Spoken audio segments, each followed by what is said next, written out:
Hello বন্ধুরা, welcome back to my channel আড্ডায় রূপালী। আশা করি আপনারা সবাই ভালো আছেন, সুস্থ আছেন।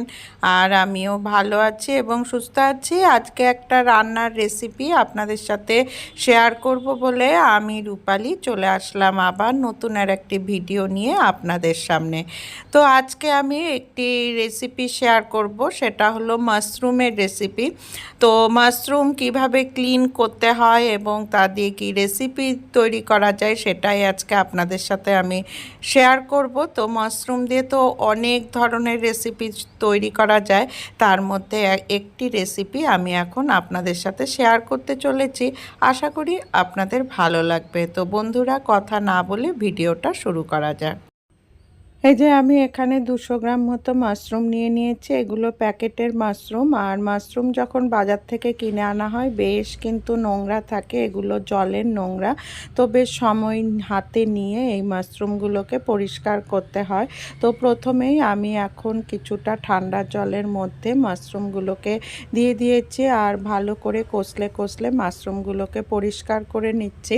তারপরে মাশরুমের গায়ে একটা পাতলা আস্তরণ থাকে, সেই আস্তরণটাকে আমি এখন উঠিয়ে ফেলবো। ঠিক যেভাবে আর কি সেদ্ধ আলুর আমরা খোসা ছাড়িয়ে থাকি, ঠিক সেইভাবেই আস্তরণটা উঠিয়ে ফেলবো। এই যে দেখুন, তো আমি এইভাবেই সমস্ত মাশরুমের আস্তরণটাকে এই যে আমি উঠিয়ে ফেললাম। তো এখন আমি এই মাশরুমগুলোর মধ্যে দেব হচ্ছে কিছুটা আটা, মানে খোসা ছাড়িয়ে নেবার পর তারপরে আমি সেই মাশরুমগুলোর মধ্যে কিছুটা আটা দিলাম। আর এখন আমি এর মধ্যে দিচ্ছি হচ্ছে একটু গরম জল। গরম জল বলতে যেই জলে হাত দেওয়া যাবে ততটাই গরম নিতে লাগবে। তো এখন আমি গরম জলের মধ্যে আটা দিয়ে ভালোভাবে কষলে কষলে এই যে দেখুন মাশরুমগুলো পরিষ্কার করে নিয়েছি। এই প্রসেসে যদি পরিষ্কার করা যায় মাশরুম একদম পরিষ্কার হয়ে যাবে, একটুকু কোনো নোংরা থাকবে না। তো যাই হোক, মাশরুম আমার পরিষ্কার হয়ে গিয়েছে, তারপরে আমি কেটেও নিয়েছি। এখন আমি হচ্ছে কড়াইতে সর্ষের তেল দিয়ে দিলাম, তার মধ্যে আমি কিছুটা কালো জিরা ফোড়ন দিলাম। তারপরে এখন আমি এর মধ্যে দিয়ে দিচ্ছি হচ্ছে কুচনো পেঁয়াজ, তারপরে দেব হচ্ছে কুচনো রসুন এবং টমেটো, কাঁচা লঙ্কা সমস্ত কিছুটাই একবারে দিয়ে আমি ভালো করে ভেজে নেব। বেশ লাল করে এই সমস্ত জিনিসগুলো ভেজে নেব। ভাজার সময় এর মধ্যে আমি অবশ্যই একটু হলুদ আর লবণ ব্যবহার করব। তো মাশরুম অনেকভাবে রান্না করা যায়, তার মধ্যে একটা পদ্ধতি আমি আপনাদের সাথে শেয়ার করতে চলেছি। এইভাবে মাশরুম রান্না করলে কিন্তু খুব ভালো লাগে খেতে। আর এই যে পেঁয়াজগুলো সমস্তটা লাল লাল হয়ে ভেজে নেওয়ার পর তার মধ্যে আমি মাশরুমটাও দিয়ে দিলাম।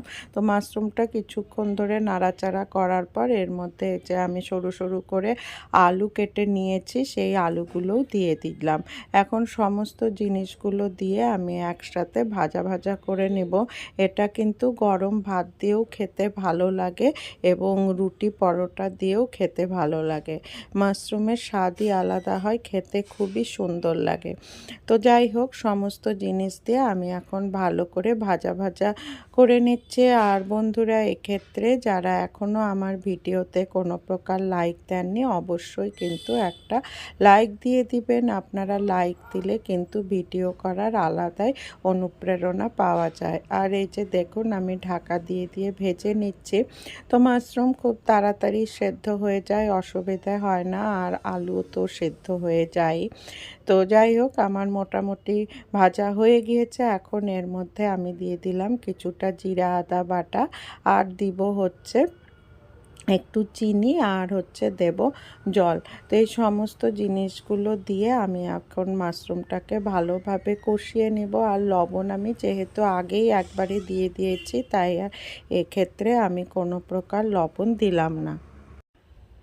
আর এই যে আমি এখন ভালো করে সমস্ত মশলা দিয়ে আমি এই মাশরুম আলুটাকে কষিয়ে নেব আর ঢাকা দিয়ে দিয়ে করব, তাতে একটু তাড়াতাড়ি হয়ে যাবে। আর এই যে দেখুন মোটামুটি আমার কষানো কমপ্লিট হয়ে গিয়েছে। এখন আমি এর মধ্যে দিয়ে দিব হচ্ছে কিছুটা ভাজা মশলার গুঁড়ো আর হচ্ছে গরম মশলার গুঁড়ো। তো আমি এখানে শাহি গরম মশলার গুঁড়ো ব্যবহার করেছি, আর ভাজা মশলা তো ওই জিরা ধনে আর মৌরি একসাথে ড্রাই রোস্ট করে গুঁড়ো করে নিয়েছিলাম, সেটা দিয়ে দিলাম। আর হচ্ছে দিব হচ্ছে কিছুটা বাটারটা কিন্তু দিতেই হবে, বাটারটা দিলে স্বাদটা অনেকটাই বেড়ে যায়। এখন এই সমস্ত জিনিসগুলো দিয়ে আমি ভালো করে নাড়াচাড়া করে নিলেই আমার মাশরুমের রেসিপিটা কমপ্লিট হয়ে যাবে। আর এই যে দেখুন মাশরুমের রেসিপি কমপ্লিট। যদি আপনাদের ভালো লেগে থাকে এই রান্নাটা, অবশ্যই কিন্তু একটা লাইক দিবেন, আর কেমন লাগলো কমেন্টস করে অবশ্যই জানাবেন। আর বন্ধুরা, আজকের মতো ভিডিওটা এখানেই শেষ করব। পরবর্তীতে আবার আসবো নতুন আর একটি ভিডিও নিয়ে। আর এতক্ষণ ধরে আমার সাথে থাকার জন্য এবং আমার এই রেসিপিটি দেখার জন্য আপনাদেরকে অসংখ্য ধন্যবাদ। আর রেসিপিটি কিন্তু অত্যন্ত সোজা একটা রেসিপি, আপনারা অবশ্যই বাড়িতে ট্রাই করবেন এই আশায় রাখবো। তো বন্ধুরা, আজকের মতো বিদায় নিচ্ছি। ধন্যবাদ, টাটা।